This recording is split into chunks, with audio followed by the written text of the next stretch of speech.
Hello, എല്ലാവർക്കും നമസ്കാരം. വളരെ സന്തോഷകരമായ ഒരു കാര്യം കിട്ടിയപ്പോൾ ജസ്റ്റ് നിങ്ങളുമായിട്ടൊന്ന് ഷെയർ ചെയ്യാൻ വേണ്ടിയിട്ടാണ് ഞാൻ ഈ വീഡിയോ ഇടുന്നത്. കാരണം ഞാൻ എൻ്റെ ഈ ലാപ്ടോപ്പ് കൊണ്ട് കഴിഞ്ഞ 6 മാസമായിട്ട് ഈ ലാപ്ടോപ്പ് കൊണ്ട് കറങ്ങി നടക്കുകയാണ്. പക്ഷേ ഇത് നന്നാക്കാൻ വേണ്ടി ഞാൻ പല സ്ഥലത്തും കൊടുത്തു നോക്കി. ഇത് ശരിക്കും നല്ല 16 GB റാമൊക്കെ ഉള്ള ഒരു അടിപൊളി നമുക്ക് നന്നായിട്ട് ഗ്രാഫിക്സൊക്കെ ചെയ്യാൻ പറ്റിയിട്ടുള്ള അടിപൊളി സിസ്റ്റം ആയിരുന്നു. പക്ഷേ അതിന് സ്ക്രീനിൻ്റെ ഒരു ഇഷ്യൂ ഓൺ അതുപോലെ പെട്ടെന്ന് തന്നെ ഓഫായി പോവാം, മദർ ബോർഡിൽ പ്രശ്നം, അങ്ങനെയൊക്കെ ആയിട്ട് 2-3 സ്ഥലത്തൊക്കെ നന്നാക്കാൻ കൊടുത്തു. പക്ഷേ അവർ പിന്നാലെ ഒരുപാട് കാലം ആ ഒരു കമ്പ്യൂട്ടർ കിട്ടാൻ വേണ്ടിയിട്ട് ഒരുപാട് കാലം നടക്കുകയൊക്കെ ചെയ്തും 1-1.5 മാസം കഴിഞ്ഞ് തിരിച്ചു വരുമ്പോഴും കമ്പ്യൂട്ടർ കുറേ സ്ക്രൂ ഒക്കെ നഷ്ടപ്പെടുന്നല്ലാതെ ഒരു രക്ഷയില്ലാത്ത കിടക്കുകയായിരുന്നു. അവസാനം ഞാൻ ആലോചിച്ചു, ഇത് ഇനിയിപ്പോൾ ഒരു ഡാമേജ് ആപ്പിളൊക്കെ ഉപയോഗിക്കുമ്പോൾ കുറച്ച് കഴിഞ്ഞാൽ ഡാമേജിലേക്ക് തട്ടിയിട്ട് അങ്ങനെ ഒഴിവാക്കേണ്ടതെന്ന് വിചാരിച്ചൊരു സിസ്റ്റമാണ്.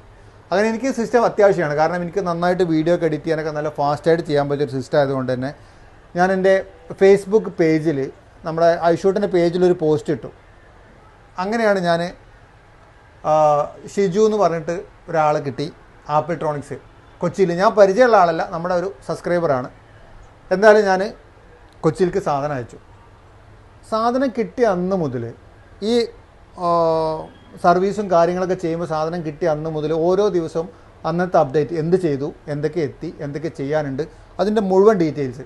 ഈ കമ്പ്യൂട്ടറിന് എന്തൊക്കെയാണോ പ്രശ്നങ്ങളുള്ളത് അത് 1 by 1 ആയിട്ട് ആദ്യത്തെ ദിവസം തന്നെ എനിക്ക് പറഞ്ഞു തന്നു. എനിക്കറിയാതെ ഇന്നത്തെ പ്രശ്നങ്ങളൊക്കെ ഉണ്ടെന്ന് ഏകദേശം ഒരു ഐഡിയ ഉണ്ടായിരുന്നു. ആ സംഭവങ്ങളൊക്കെ എനിക്ക് കംപ്ലീറ്റ് 1 by 1 ആയിട്ട് പറഞ്ഞു തന്നു. ഇതിപ്പോൾ ഈ കമ്പ്യൂട്ടർ ഉണ്ടോ, ഇപ്പോൾ ശരിക്കും ഒരു പുതിയ കമ്പ്യൂട്ടർ പോലെ, പുതിയൊരു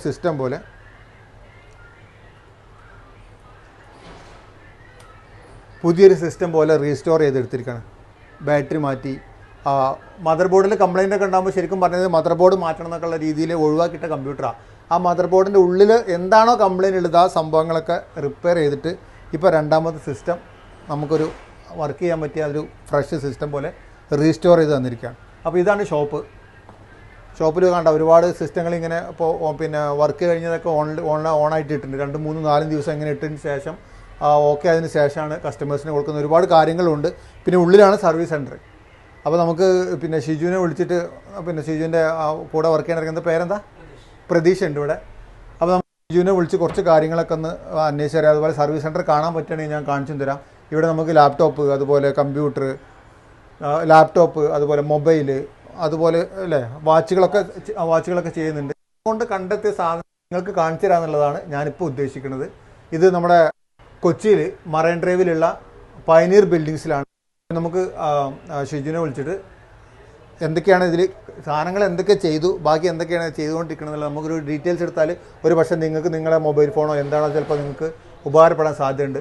കാരണം ആദ്യം തന്നെ ഞാനൊരു താങ്ക്സ് പറയണം. കാരണം മരിച്ചു പോയി എന്ന് വിചാരിച്ച കമ്പ്യൂട്ടറാണ്. ഇപ്പോൾ രണ്ടാമത് മരിച്ചു പോയി വിചാരിച്ച കമ്പ്യൂട്ടർ തിരിച്ചു വന്നിരിക്കും. സിസ്റ്റത്തിൻ്റെ പ്രശ്നങ്ങളൊക്കെ എന്തായിരുന്നു? ഇതിൻ്റെ പ്രോബ്ലംസ് എന്ന് പറഞ്ഞു കഴിഞ്ഞാൽ, ഒന്ന് ഇത് ബൂട്ട് ചെയ്യുമ്പോൾ ഓഫായി പോകും എൻ്റെ കയ്യിൽ കിട്ടുന്ന സമയത്ത്. സെക്കൻഡ്, ഇത് റണ്ണിങ് ടൈമിൽ ഇത് ബാക്ക് ലൈറ്റ് പോയിട്ട് സ്ക്രീൻ ഓഫായി പോകുന്ന കംപ്ലൈൻറ്റ് ഉണ്ടായിരുന്നു. മൂന്നാമത് ഇതിൻ്റെ ബാറ്ററി ബഡ്ജായിട്ട് അത് ഡാമേജ് ആയിരുന്നു. സ്പീക്കർ കംപ്ലൈൻ്റ് ആയിരുന്നു. അത് കഴിഞ്ഞിട്ട് ഇതിൻ്റെ ചാർജിങ് പോർട്ട് ബേണായിട്ട് ചാർജിങ് പോർട്ട് കംപ്ലൈൻ്റ് ആയിരുന്നു. അതേപോലെ അഡാപ്റ്ററിൻ്റെ കേബിൾ ഡാമേജ് ആയിരുന്നു. ഇത്രയും പ്രോബ്ലംസ് ഇതിനകത്തുണ്ടായിരുന്നു. അപ്പോൾ ഇത്രയും പ്രോബ്ലംസ് ആണ് നമ്മൾ ഇതിൽ സോൾവ് ചെയ്തിരിക്കുന്നത്. മദർ ബോർഡ് കംപ്ലൈന്റ് ആയതുകൊണ്ടാണ് അത് ബൂട്ടിങ്ങിൽ ഓഫായി പോയതും, അതുപോലെ റണ്ണിങ് ടൈമിൽ സ്ലീം മോഡിൽ പോയി കഴിഞ്ഞാൽ വേക്കപ്പ് ആവാനുള്ള ബുദ്ധിമുട്ട്, അല്ലെന്നുണ്ടെങ്കിൽ റണ്ണിങ് ടൈമിൽ അതിൻ്റെ സ്ക്രീൻ കട്ടായി പോകുന്നത്. സിസ്റ്റം വർക്കിംഗ് ആയിരിക്കും, പക്ഷേ സ്ക്രീൻ ഓഫായി പോകും. അപ്പോൾ ഈ കംപ്ലൈൻ്റ് എല്ലാം മദർ ബോർഡിലാണ്. അപ്പോൾ മദർ ബോർഡിലെ കംപ്ലൈൻറ്റ് നമ്മൾ അതിൽ പോയ പാർട്സ് റീപ്ലേസ് ചെയ്ത് അത് റെഡിയാക്കിയിട്ടുണ്ട്. കാരണം കോസ്റ്റ്ലി മദർ ബോർഡാണ്. നമ്മൾ മദർ ബോർഡ് റീപ്ലേസ് ചെയ്യാന്ന് പറഞ്ഞാൽ ഭയങ്കര എമൗണ്ട് വരുന്ന കേസാണ്. അപ്പോൾ നമ്മൾ അതിനകത്ത് പോയ പാർട്സ് എന്താണെന്ന് വെച്ചാൽ അത് കൃത്യമായിട്ട് കണ്ടുപിടിച്ച് അത് മാറ്റിയിട്ട് അത് റെഡിയാക്കിയിട്ടുണ്ട്. അതുപോലെ ബാറ്ററി പുതിയ റീപ്ലേസ് ചെയ്തിട്ടുണ്ട്. സ്പീക്കർ പുതിയ റീപ്ലേസ് ചെയ്തിട്ടുണ്ട്. അതിന്റെ മാക്സ് പോർട്ട് റീപ്ലേസ് ചെയ്തിട്ടുണ്ട്. ഇപ്പൊ ഒരു പുതിയ സിസ്റ്റം പോലെ ഫുൾ റീസ്റ്റോർ ചെയ്തിരിക്കുകയാണ്. ഇത് 100% ഓക്കെ ആണ്. ഇപ്പൊ നമുക്ക് ഇത് പെർഫെക്റ്റ് ആയിട്ട് ഉപയോഗിക്കാൻ പറ്റുന്ന രീതിയിൽ ഇത് നമ്മൾ കംപ്ലീറ്റ് റീസ്റ്റോർ ചെയ്തിരിക്കുകയാണ്. അതിന്റെ A to Z കാര്യങ്ങൾ നമ്മൾ അഴിച്ച് ക്ലീൻ ചെയ്ത് മാറേണ്ട സാധനങ്ങൾ മാറി പെർഫെക്റ്റ് ആക്കിയാണ് വെച്ചിരിക്കുന്നത്. വേറെ എന്തൊക്കെ ചെയ്യുന്നുണ്ട് ഇവിടെ? ഇപ്പോൾ ഈ വാച്ചുകളും ഇവിടെ ആപ്പിളിന്റെ എല്ലാ പ്രൊഡക്റ്റുകളും റിപ്പയർ ചെയ്യുന്നുണ്ട്.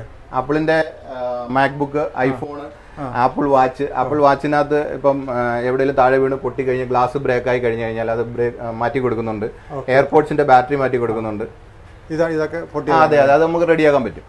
അത് പൊട്ടിയത് നമ്മൾ ഗ്ലാസ് മാറിയിട്ട് റെഡിയാക്കാൻ പറ്റും. അതേപോലെ ഐഫോൺ OLED സ്ക്രീൻ വരുന്ന ഐഫോണുകളുടെയും ഗ്ലാസ് പൊട്ടി കഴിഞ്ഞാൽ നമുക്ക് മാറ്റി കൊടുക്കുന്നുണ്ട്. കൂടിയ ഫോണുകളുടെ സ്ക്രീൻ ഗ്ലാസ് പൊട്ടി കഴിഞ്ഞാൽ അത് ഭയങ്കര കോസ്റ്റ്ലി ആണ്, അത് സ്ക്രീൻ മാറാനായിട്ട്. അപ്പം നമ്മളത് ആ ഗ്ലാസ് മാറിയിട്ട് അതേപോലെ തന്നെ ക്വാളിറ്റി കോംപ്രമൈസ് ചെയ്യാതെ പെർഫോമൻസ് അതേപോലെ കിട്ടത്തക്ക രീതിയിൽ ചെയ്ത് കൊടുക്കുന്നുണ്ട്. Okay okay. ഇതിപ്പോൾ എത്ര നാളായിരുന്നു ഈ സ്ഥാപനം തുടങ്ങിയിട്ട്? ഇവിടെ മറൈൻ ഡ്രൈവിൽ ഈ സ്ഥാപനം തുടങ്ങിയിട്ട് 10 വർഷമായി. 10 വർഷമായി. എനിക്ക് കുറച്ചും കൂടി എനിക്ക് തോന്നുന്നത് കുറച്ചും കൂടി ആളുകളെത്തേക്ക് എത്താണ്ട്. ചാനൽ നടത്തണ്ടല്ലേ? ചാനലുണ്ട് ഇതിൽ, യൂട്യൂബ് ചാനലുണ്ട്. അപ്പോൾ അതിൽ കൂടെ ഞങ്ങൾ സർവീസുകൾ അപ്ഡേറ്റ് ചെയ്യാറുണ്ട്. എന്താ പേര്? ചാനലിന്റെ പേരെന്താ? ആപ്പിൾട്രോണിക്സ് തന്നെയാണ്. ആപ്പിൾട്രോണിക്സ് എന്ന് പറഞ്ഞ ചാനലുണ്ട്. ഞാൻ ആ ചാനലിന്റെ ലിങ്ക് ഞാൻ ഈ വീഡിയോന്റെ താഴെ ഇടാം. അപ്പോൾ അതിൽ കയറി നോക്കിയാൽ നമുക്ക് ഒരു ഐഡിയ കിട്ടും ചെയ്യും. മാത്രമല്ല സ്ഥാപനം മറക്കാതിരിക്കാൻ വീഡിയോ 1-2 പ്രാവശ്യം കണ്ടു കഴിഞ്ഞാൽ ഒരു നല്ല എക്സ്പീരിയൻസ് ആയിരിക്കും. നമുക്ക് സർവീസ് സെന്റർ ഒന്ന് കാണാൻ പറ്റും, എന്തൊക്കെ ചെയ്യണമെന്ന് കാണാൻ പറ്റും. ഓക്കെ.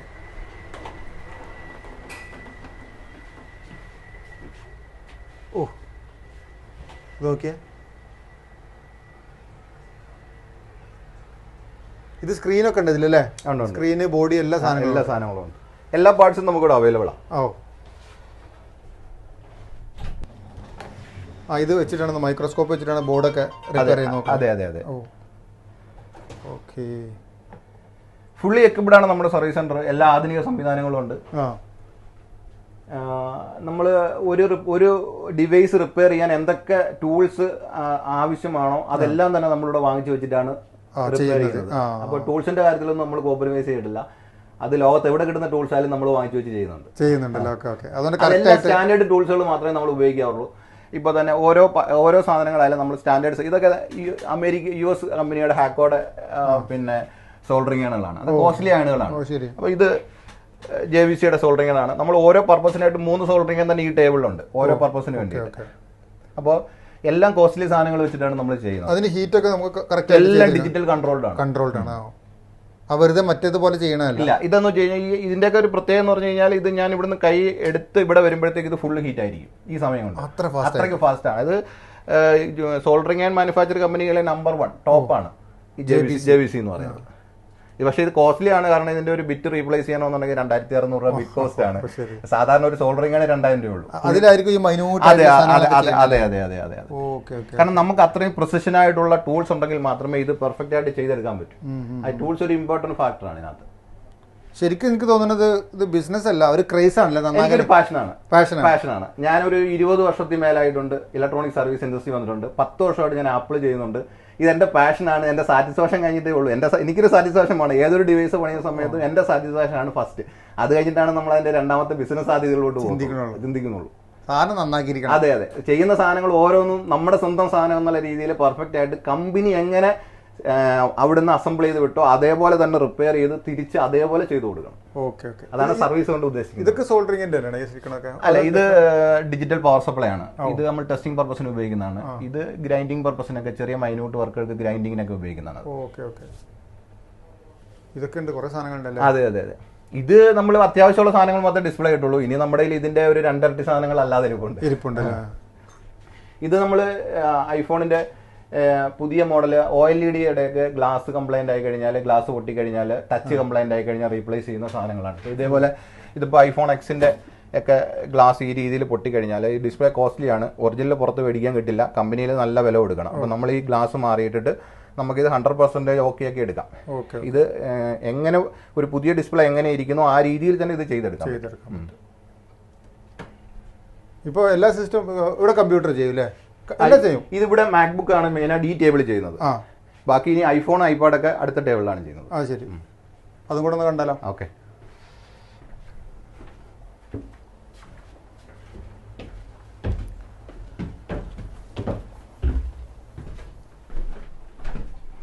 ഇത് ലൈറ്റ് ഇരിപ്പുണ്ട്.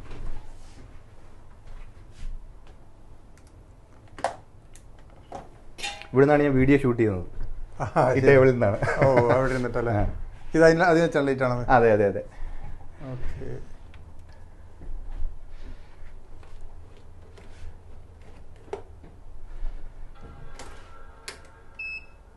അവിടെയുള്ള സെറ്റപ്പുകളൊക്കെ ഇവിടെയുണ്ട് അല്ലേ? അതേപോലെ തന്നെ മെഷീൻസും. അതെ അതെ. കൂടുതൽ സാധനം ഉണ്ട് ഇവിടെയൊക്കെ. ഇവിടെ ഐഫോൺ ചെയ്യാനായിട്ട് കുറെ കൂടെ കോസ്റ്റ്ലി ഐറ്റംസ് ഇവിടെയുണ്ട്. കാരണം ഇത് JBCയുടെ കുറെ കൂടെ താഴെ ഇരിക്കുന്നതിനേക്കാളും അഡ്വാൻസ്ഡ് യൂണിറ്റ് ആണ്. കാരണം ഐഫോണിന്റെ ചെറിയ ബോർഡ് ആയതുകൊണ്ട് ഇത് കുറെ കൂടെ അഡ്വാൻസ്ഡ് യൂണിറ്റ് ആണ്. ഇത് ഇൻസ്പെക്ഷൻ ക്യാമറയാണ്. ഇത് ആസ് യൂഷ്വൽ ഇതെല്ലാ സർവീസ് സെന്ററുകളിലും ഇപ്പോൾ ഉണ്ട്. എന്നാലും നമ്മൾ ഉപയോഗിക്കുന്ന സാധനങ്ങൾ കുറെ കൂടെ ക്വാളിറ്റി ഉള്ള സാധനങ്ങളാണ്. Okay okay okay.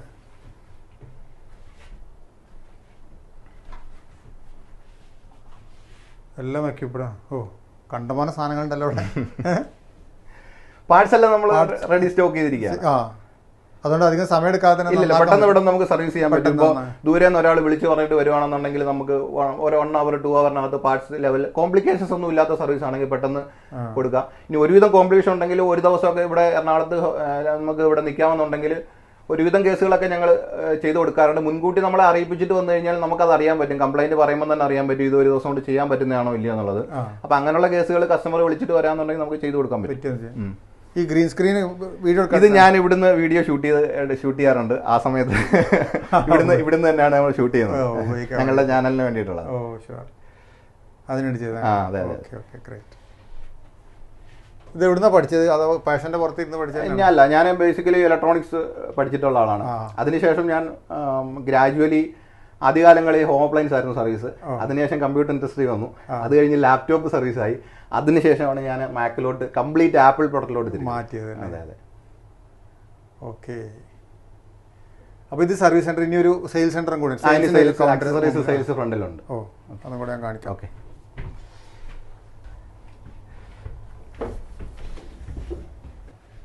അപ്പോൾ ഇതാണ് സെറ്റപ്പ്. ഇതുപോലത്തെ ഒരു ആളെയാണ് ഞാൻ ശരിക്കും കഴിഞ്ഞ 5-6 മാസമല്ല, ഒരു വർഷമായി ഉണ്ടാവും. കാരണം ഇതിൻ്റെ കംപ്ലയിൻറ്റ് കാണിക്കാൻ തുടങ്ങിയിട്ട്. കാരണം നമുക്കൊരു സാധനം കടയിൽ കൊണ്ടുപോയി കൊടുത്താൽ നമുക്ക് ചില സമയത്ത് കൊണ്ടുപോയി കൊടുക്കുന്ന സമയത്ത് തന്നെ അറിയാം ഇവർക്ക് അറിയില്ല എന്നുള്ളത്. ആ രീതിയിലാണ് സംസാരിക്കുക. പിന്നെ അത് അഴിച്ചാലുള്ള സ്ഥിതി പറയാൻ പറ്റും. പിന്നെ ഏതൊരു ആൾ നമ്മളെ കോൺടാക്ട് ചെയ്ത് കഴിഞ്ഞാൽ, വാട്സാപ്പിൽ കോൺടാക്ട് ചെയ്ത് കഴിഞ്ഞാൽ ഞാൻ അവരെ സപ്പോർട്ട് ചെയ്യാറുണ്ട്. അത് ആരാണെന്ന് ഏതൊരു വ്യക്തി കോൺടാക്ട് ചെയ്ത് കഴിഞ്ഞാലും അവർക്കൊരു ഡൗട്ട് ഉണ്ട്, എൻ്റെ മെഷീൻ ഒരു കംപ്ലൈൻറ്റ് ഉണ്ടെന്ന് പറഞ്ഞു കഴിഞ്ഞാൽ എൻ്റെ സർവീസ് സെൻറ്ററിൽ കൊണ്ടുവരണമെന്ന് ഞാൻ ഒരിക്കലും പറയാറില്ല. അവരെ ഇവിടെ കൊണ്ടുവേണ്ടി ശരിയാക്കാം. പക്ഷേ അത് എന്താണെന്നുള്ളത് ഞാൻ വാട്സാപ്പിൽ കോൺടാക്ട് ചെയ്യുക. ഫോൺ ചെയ്യരുത്, വാട്സാപ്പിൽ കോൺടാക്ട് ചെയ്ത് ഞാൻ പറഞ്ഞുകൊള്ളൂ. അത് ആപ്പിളിൻ്റെ ഏത് പ്രൊഡക്റ്റ് ആയാലും നമ്മൾ ഇപ്പോൾ എൻ്റെ യൂട്യൂബ് ചാനൽ കണ്ടിട്ട് ഡെയിലി ഒരു 10 പേരെങ്കിലും കുറഞ്ഞത് നമ്മുടെ വാട്സാപ്പിൽ കോൺടാക്ട് ചെയ്യും. ഓരോ ഡിവൈസുകൾക്ക് ഇന്ന കംപ്ലൈൻറ്റ് ഉണ്ടെന്ന്. അപ്പോൾ ഞാനത് അവർക്ക് എന്നെ കൊണ്ട് പറഞ്ഞു കൊടുക്കാൻ പറ്റുന്ന കാര്യങ്ങളാണെങ്കിൽ പറഞ്ഞു കൊടുക്കും. അല്ലെന്നുണ്ടെങ്കിൽ ഞാൻ പറയും ഏതെങ്കിലും ഒരു സർവീസ് സെന്ററിൽ കൊണ്ട് കാണിക്കുക. അപ്പോൾ ഞാൻ പറഞ്ഞു കൊടുക്കുന്നുണ്ടെങ്കിൽ അവർ കബളിപ്പിക്കപ്പെടത്തില്ല. കാരണം അവർക്ക് അതിനെക്കുറിച്ച് ഞാൻ കൃത്യമായിട്ട് പറഞ്ഞു കൊടുക്കും. അപ്പോൾ കസ്റ്റമർക്ക് ഒരു ഐഡിയ ഉണ്ട് ഈ സാധനമായിട്ട് സർവീസ് സെന്ററിൽ ചെല്ലുന്ന സമയത്ത്. അപ്പോൾ ഞാൻ പറയും, അവർ വിശ്വസിക്കണം, ഞാൻ സത്യസന്ധമായ കാര്യം പറയും, അവർ വിശ്വസിക്കുമെങ്കിൽ അവർക്കത് പ്രയോജനപ്പെടും. അപ്പോൾ ആ വാട്സാപ്പ് നമ്പറും കൂടെ ഞാൻ അതിൽ ബന്ധപ്പെട്ട് കഴിഞ്ഞാൽ നിങ്ങൾക്ക് ഡീറ്റെയിൽസ് അറിയാനും പറ്റും. സർവീസോ എന്തെങ്കിലും ഒരുപാട് പ്രശ്നങ്ങളുണ്ടാവും. കാരണം എനിക്കറിയാം നമ്മളെ വീട്ടിലൊക്കെ ചില സമയത്ത് വീട്ടിലും ഓഫീസിലൊക്കെ ഫോണുകൾ, കമ്പ്യൂട്ടർ ഇതുപോലെ ഡെഡായി കഴിഞ്ഞാൽ കമ്പ്യൂട്ടറുകൾ പിന്നെ നിവൃത്തിയിലായിട്ട് അവിടെ ഇടും. ഇതൊക്കെ ഇപ്പോൾ ഞാൻ ഏകദേശം ഒഴിവാക്കി. പലർക്കും പഴയ ഡിവൈസുകൾ അത് എവിടെ റിപ്പയർ ചെയ്യുമെന്ന് അറിയില്ല. ഇപ്പൊ എന്നെ സംബന്ധിച്ചോളം ഞങ്ങൾ 2008 മുതലുള്ള മാക്ബുക്കുകൾ റീസ്റ്റോർ ചെയ്ത് കൊടുക്കുന്നുണ്ട്. ചിലർക്ക് ഇതൊരു പാഷനുണ്ട്, പഴയ ഡിവൈസുകൾ കീപ്പ് ചെയ്യണമെന്ന് ആഗ്രഹമുള്ളവരുണ്ട്. ഒന്നുകിൽ അവർക്ക് ആരെങ്കിലും ഗിഫ്റ്റ് കൊടുത്തായിരിക്കാം, ചിലപ്പോൾ നൊസ്റ്റാൾജി ആയിരിക്കാം. ആപ്പിൾ പോലെ ഒരു പ്രീമിയം പ്രൊഡക്റ്റുകൾ ചിലർക്ക് പല ഡിവൈസുകൾ അവർക്ക് പിന്നെ ശരിയാക്കി, അവർക്ക് ഉപയോഗമില്ലെങ്കിലും ശരിയാക്കി വെക്കണമെന്നുള്ളൊരു ആഗ്രഹമുണ്ട്. അപ്പോൾ അങ്ങനെയുള്ളവർക്ക് നമ്മൾ അതിൻ്റെ പാർട്സ് സംഘടിപ്പിച്ച് നമ്മളത് റീസ്റ്റോർ ചെയ്ത് കൊടുക്കാറുണ്ട്. അപ്പോൾ അങ്ങനെയൊക്കെയുള്ള വീഡിയോസൊക്കെ എൻ്റെ ചാനലിൽ ഞാൻ പോസ്റ്റ് ചെയ്യാറുണ്ട്. അപ്പോൾ മാക്ബുക്കാണ് കൂടുതലും അങ്ങനെ വരാറുള്ളത്. കാരണം ഇപ്പോൾ 2008 മോഡലാണെന്നുണ്ടെങ്കിൽ അപ്പോൾ അതിനകത്ത് വേറൊരു ഇഷ്യൂ വരുന്നത് സോഫ്റ്റ്വെയർ സപ്പോർട്ട് ചെയ്യുമോ എന്നുള്ളൊരു ചോദ്യം വരും. അപ്പോൾ നമ്മളത് പുതിയ സോഫ്റ്റ്വെയർ കസ്റ്റമൈസ് ചെയ്ത് അതിൽ ഇൻസ്റ്റാൾ ചെയ്ത് കൊടുക്കും. ഇപ്പോഴത്തെ കാലഘട്ടത്തിൽ ഉപയോഗിക്കത്തക്ക രീതിയിൽ ചെറിയ ലിമിറ്റേഷൻസ് വരും, എന്നാൽ പോലും അവർക്ക് അത് ഉപയോഗിക്കാൻ പറ്റും. ആ രീതിയിൽ നമ്മൾ ചെയ്തു കൊടുക്കുന്നുണ്ട്. അതാണ് ആ പാഷൻ ഉള്ളതുകൊണ്ടാണ് അത് ചെയ്യാൻ പറ്റുന്നത്. കാരണം വെറും പൈസ അതിന് ലാഭമില്ല, ചെയ്യേണ്ടെന്ന് വിചാരിച്ചു കഴിഞ്ഞാൽ ചെയ്യാൻ പറ്റില്ല. അത് ആ പാഷൻ ഉള്ളതുകൊണ്ട് നമുക്ക് എന്താ വെച്ചാൽ നമുക്ക് ആ പാഷൻ മുതലാക്കാനേ പറ്റുള്ളൂ. കൊണ്ടേ കൊടുത്തിട്ട് നമുക്ക് സാധനം നന്നാക്കി എടുക്കുക. നമ്മൾ ഇത്രയും വലിയ ടൂൾസ് ഒക്കെ മേടിച്ചു നോക്കുന്നത് ഈ ടൂൾസുകളെല്ലാം തന്നെ ഇതിന് വേണമെന്ന് നിർബന്ധമില്ല. ഇതൊരു പാഷന്റെ പുറത്തും ഇതൊക്കെ എക്സ്പീരിയൻസ് ചെയ്യാൻ വേണ്ടിയിട്ടാണ് ഇതൊക്കെ മേടിച്ച് വെച്ച് നമ്മൾ പണിയുന്നത്. പിന്നെ പെർഫെക്ഷൻ ആണ്. നമ്മൾ മോഡേൺ ടൂൾസ് അല്ലെ കോസ്റ്റ്ലി ടൂൾസ് ഉപയോഗിക്കുന്ന സമയത്ത് വർക്കിന് അത്രയും പെർഫെക്ഷൻ കിട്ടും. ഞങ്ങളെ സംബന്ധിച്ചുള്ള ഒരു ബോർഡിൽ റീവർക്ക് ചെയ്ത് കഴിഞ്ഞാൽ അത് ഞങ്ങൾക്ക് മാത്രമേ മനസ്സിലാവുള്ളൂ. വേറൊരാൾ പുറത്തുനിന്ന് നോക്കി കഴിഞ്ഞാൽ ഒരു പാട് പോലും അതിൽ കാണില്ല. അത്രയും പെർഫെക്റ്റ് ആയിട്ടായിരിക്കും നമ്മൾ ചെയ്ത് കൊടുക്കുന്നത്. ഓക്കെ. എന്തായാലും ഒരുപാട് നന്ദിയുണ്ട്. ഞാൻ അതുകൊണ്ടാണ് ഇങ്ങനെ ഒരു വീഡിയോ ഇപ്പോൾ വന്നിട്ട് ഞാൻ കമ്പ്യൂട്ടർ വാങ്ങിക്കൊണ്ടുപോയി പറഞ്ഞത് നമുക്കൊരു വീഡിയോ ഇട്ടാലോ. അപ്പോൾ പറഞ്ഞു വീഡിയോ ഇടാൻ ഞാനും ഇടാറുണ്ടായിരുന്നു അങ്ങേര്. അപ്പോഴാണ് ഞാൻ ആ ചാനലിൻ്റെ കാര്യമൊക്കെ അപ്പോഴാണ് അറിയണത്. അപ്പോൾ എന്തായാലും ഞാൻ ഈ വീഡിയോ ഇടുന്നത് എന്തായാലും എൻ്റെ ഒരു എന്താ പറയുക ഇഷ്ടത്തിൻ്റെ പുറത്തിടുന്ന വീഡിയോ ആണ്. കാരണം അത്രയും ഒഴിവാക്കി കഴിഞ്ഞൊരു കമ്പ്യൂട്ടർ ഞാൻ ഇപ്പോൾ വേറെ നോക്കിക്കൊണ്ടിരിക്കുകയായിരുന്നു. ഞാൻ ഇന്നും നിലയൊക്കെ സെർച്ച് ചെയ്യണത് പുതിയ സിസ്റ്റം വാങ്ങാൻ വേണ്ടിയിട്ടാണ്. എന്തായാലും ഇപ്പോൾ ആ സിസ്റ്റം ഓക്കെ ആയി. ഇനിയിപ്പോൾ അത് കൊണ്ടുപോയിട്ട് നമുക്ക് പുതിയ സോഫ്റ്റ്വെയർ പിന്നെ നമ്മുടെ എഡിറ്റിങ്ങിൻ്റെ സോഫ്റ്റ്വെയർ എനിക്ക് അതൊന്ന് അപ്ഡേറ്റ് ചെയ്യേണ്ട ചെയ്ത് കഴിഞ്ഞാൽ അത് എനിക്ക് തോന്നുന്നത് നമ്മുടെ സ്റ്റുഡിയോയിലൊക്കെ ഉപയോഗിക്കാനും ഒക്കെ പറ്റും. എന്തായാലും അല്ല, അത് 60GB Ram, i7 processor, 512 SSD ഒക്കെ ഉള്ള ഹൈ എൻഡ് മെഷീനാണ്. അത് ഇപ്പോഴും നല്ല രീതിയിൽ നമുക്ക് വീഡിയോ എഡിറ്റ് ചെയ്യാൻ പറ്റുന്ന 1398 എന്ന് പറയുന്നത് ഇപ്പോൾ സെക്കൻഡ് ഹാൻഡ് കച്ചവടക്കാരുടെ ടോപ്പ് സെല്ലിംഗ് മെഷീനാണ് 1398 മിഡ് 2015 എന്ന് പറയുന്നത്. അപ്പൊ ആ മെഷീൻ അതെ അത് നല്ല രീതിയിൽ ഉപയോഗിക്കാൻ പറ്റും. ഒരു പക്ഷെ ഞാൻ ഒരു കാര്യം കൂടെ പറയുകയാണ് ഈ വീഡിയോയിൽ, ഇപ്പൊ പുതിയ ഇറങ്ങുന്ന പല മെഷീൻസുകളും നമ്മൾ ഉപയോഗിക്കാൻ പറ്റാത്ത കണ്ടീഷനിൽ വന്നാലും ഇത് ചിലപ്പം വർക്കിംഗ് ആയിരിക്കും. കാരണം അതിനത്രയും ക്വാളിറ്റി ഉണ്ട് അതിന്റെ ഹാർഡ്വെയറിന്. കാരണം പുതിയത് പലതിനും ലൈഫ് കുറവാണ്. ഈ മോഡലുകൾക്കൊക്കെ നല്ല ക്വാളിറ്റി ഉണ്ട്, സർവീസ് ഫ്രണ്ട്ലി ആണ്, 100% നമുക്ക് കംപ്ലൈന്റ് സോൾവ് ചെയ്യാൻ പറ്റും. ഞാൻ 6 വർഷമായി ഇപ്പോൾ 6 വർഷമായി ഉണ്ടാവും മെഷീൻ വാങ്ങിയിട്ട് ഉപയോഗിച്ചുകൊണ്ടിരിക്കണം. എന്തായാലും ഇപ്പോൾ റീസ്റ്റോർ ചെയ്ത് വീണ്ടും പുതുജീവൻ കിട്ടി. എന്തായാലും താങ്ക് യു സോ മച്ച്. അപ്പോൾ നിങ്ങൾക്ക് എന്തെങ്കിലും കമ്പ്യൂട്ടറുമായിട്ട് ബന്ധപ്പെട്ടുള്ള സംശയങ്ങളോ അല്ലെങ്കിൽ നന്നാക്കാനൊക്കെ ഉണ്ടെങ്കിൽ താഴെ കൊടുത്ത നമ്പറിൽ നിങ്ങൾക്ക് ബന്ധപ്പെടാം. ആ ചാനലും കൂടെ ഞാൻ ചാനൽ ലിങ്ക് കൊടുക്കാം, അതുകൊണ്ട് കണ്ടാൽ നിങ്ങൾക്ക് അതിനെക്കുറിച്ച് കൂടുതലൊരു ഐഡിയ കിട്ടും. എന്തുമാത്രം ആൾക്ക് അറിയാമെന്നുള്ളൊരു ഐഡിയ നിങ്ങൾക്കും കിട്ടും. അത് കറന്റ് ഇപ്പം ഞാൻ ആപ്പിളിന്റെ പ്രൊഡക്റ്റുകൾ മാത്രമേ നോക്കുന്നുള്ളൂ. വേറെ സാധാ ലാപ്ടോപ്പുകളോ കമ്പ്യൂട്ടറുകളോ നോക്കാനുള്ള സമയമില്ല. കാരണം ഈ പ്രൊഡക്റ്റുകൾ ഇത് തന്നെ നോക്കാനുള്ള സമയം കിട്ടാറില്ല. അപ്പോൾ ഇതിനകത്ത് വേറെ വിൻഡോസിന്റെ ലാപ്ടോപ്പുകളും മെഷീൻസും ഒന്നും ഞാനിപ്പോൾ നോക്കുന്നില്ല. ആപ്പിളിന്റെ പ്രൊഡക്റ്റുകൾ മാത്രമേ. അതാണ് എല്ലാവർക്കും ചെയ്യാൻ പറ്റാത്ത. അതെ അതെ, ബാക്കി സർവീസ് സെന്റർ ഇഷ്ടംപോലെ ചെയ്യാൻ പറ്റാതെ കയ്യിൽ നിന്ന് പോണ സംഭവം. കാരണം 1 ലക്ഷം രൂപ 2 ലക്ഷം രൂപ വിലയുള്ള ലാപ്ടോപ്പുകൾ നമുക്ക് അത് സർവീസ് പെർഫെക്റ്റ് ആയിട്ട് ചെയ്തെടുക്കാൻ പറ്റുമെന്നുണ്ടെങ്കിൽ. കാരണം അറിയാമല്ലോ, കമ്പനി പോയ ഒരാൾക്ക് അറിയാം അവിടുത്തെ അവസ്ഥ. അവിടെ ചെന്ന് കഴിഞ്ഞാൽ അവർ ഹ്യൂജ് എമൗണ്ട് ആണ് ചോദിക്കുന്നത്. ഒരു പഴയ കമ്പ്യൂട്ടർ ആണെങ്കിൽ പോലും 50,000 രൂപ 30,000 രൂപയൊക്കെയാണ് സർവീസ് ചാർജ് ചോദിക്കുന്നത്. പിന്നെ അതവിടെ അക്സെപ്റ്റ് ചെയ്യണമെന്നുണ്ടെങ്കിൽ 1,800 രൂപ രജിസ്ട്രേഷൻ ഫീസ് കൊടുക്കണം. ഇതൊന്നുമില്ല, നമ്മൾ വാട്സാപ്പിൽ കോൺടാക്ട് ചെയ്താൽ ഒരു വീഡിയോ കോളിലൂടെ അല്ലെന്നുണ്ടെങ്കിൽ ഡൗട്ട് ചോദിച്ചു കഴിഞ്ഞാൽ അപ്പം തന്നെ ഞാൻ പറയും ഇന്നതാണ് പ്രശ്നം. നമുക്ക് എൻ്റെ എക്സ്പീരിയൻസ് കൊണ്ട് എനിക്ക് പറയാൻ പറ്റും. കാരണം ഞാൻ രാവിലെ തൊട്ട് വൈകിട്ട് വരെ ഈ പ്രൊഡക്റ്റിന് സർവീസ് ചെയ്തുകൊണ്ടിരിക്കുന്ന ആളാണ്. അപ്പോൾ കസ്റ്റമർ പറയുമ്പോൾ തന്നെ നമുക്കറിയാൻ പറ്റും ഇതിനെന്താണ് കംപ്ലൈൻറ്റ്. ശരിയാക്കാൻ പറ്റുന്നതാണെങ്കിലും അല്ലെന്നുണ്ടെങ്കിൽ അത് ശരിയാക്കിയാൽ പറ്റത്തില്ലെന്നുണ്ടെങ്കിൽ നമുക്കത് പറയാൻ പറ്റും. കാരണം അത് ശരിയാക്കിയിട്ട് കാര്യമില്ല, ഇനി അതുകൊണ്ട് മുമ്പോട്ട് പോയിട്ട് കാര്യമില്ല എന്നുണ്ടെങ്കിലും നമുക്ക് പറയാൻ പറ്റും. വെറുതെ കസ്റ്റമർ സമയം കളയണ്ടല്ലോ. എന്തായാലും എൻ്റെ കമ്പ്യൂട്ടറിൻ്റെ മരണക്കുറി ഞാൻ കീറി കളഞ്ഞു. ഇനി നിങ്ങൾ തീരുമാനിക്കാം. So thank you so much for watching അല്ലേ? അതെ. അപ്പോൾ എല്ലാവരും വാട്സപ്പ് ആവശ്യമുള്ളവർ നമ്പർ ഉപയോഗിക്കാം. Thanks again.